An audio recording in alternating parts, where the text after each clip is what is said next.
PSG Fan TV, bonsoir à tous, bonsoir Vic. Bonsoir Onip. Alors, on rencontrait Metz ce soir pour la dernière journée. D'ailleurs pour l'année 2023 également. Victoire 3-1. Qu'en as-tu pensé des performances de nos Parisiens ce soir? Une première mi-temps assez compliquée, avec un bus messin, un bus de compétition. Donc on a eu du mal à trouver l'ouverture. Notamment, je trouve que ça manquait de créativité dans le milieu pour trouver des passes un peu risquées. Okay. Je trouve qu'ils étaient un peu simples dans leur jeu. On a aussi eu des joueurs de côté, notamment Barcola et je crois que c'était Lille, Kolo Muani surtout. À première mi-temps, c'était très compliqué. Donc voilà, la première mi-temps c'était moyen, mais en deuxième mi-temps on est arrivé fort, avec de bonnes intentions, on a marqué vite et globalement c'est un bon match même si le but fait tâche. Alors tu parles un peu de Kolo Muani, malheureusement beaucoup le critiquent aujourd'hui parce qu'il n'a pas réussi à s'intégrer dans cet effectif. Qu'en penses-tu toi de son évolution dans notre effectif en ce moment? Rwanda Congo Mali, non plus sérieusement, il arrive pour 90 millions cet été. Je trouve que en plus il fait de premières entrées intéressantes.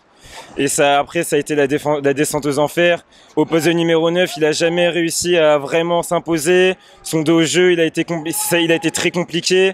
Les contrôles, enfin, franchement, il y a trop de choses qui sont dures avec lui.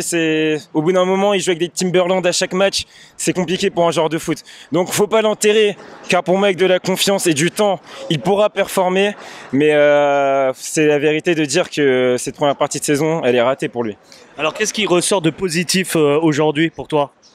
De Kolo Muani? Ou non, de façon générale dans ce match-là? Dans ce match, on a réussi à marquer aussi. Il y a eu un changement tactique très intéressant où Luis Enrique a changé de côté Lee, ce qui a permis de marquer le premier but sur cette magnifique passe, ce magnifique centre pour Vitinha. Ensuite, franchement, le milieu, Vitinha, j'ai vraiment bien aimé aujourd'hui.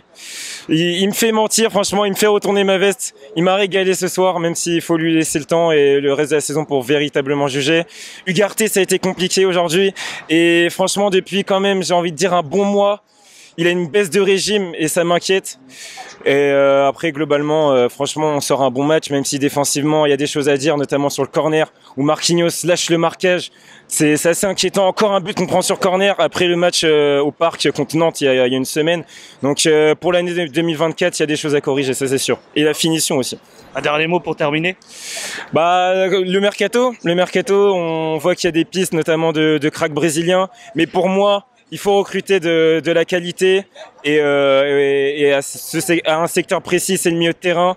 Pour moi, faut un joueur confirmé, faut du haut niveau pour vouloir et pour pouvoir passer un cap en Ligue des Champions. C'est de l'année prochaine. Je te remercie. Allez Paris et bonne année.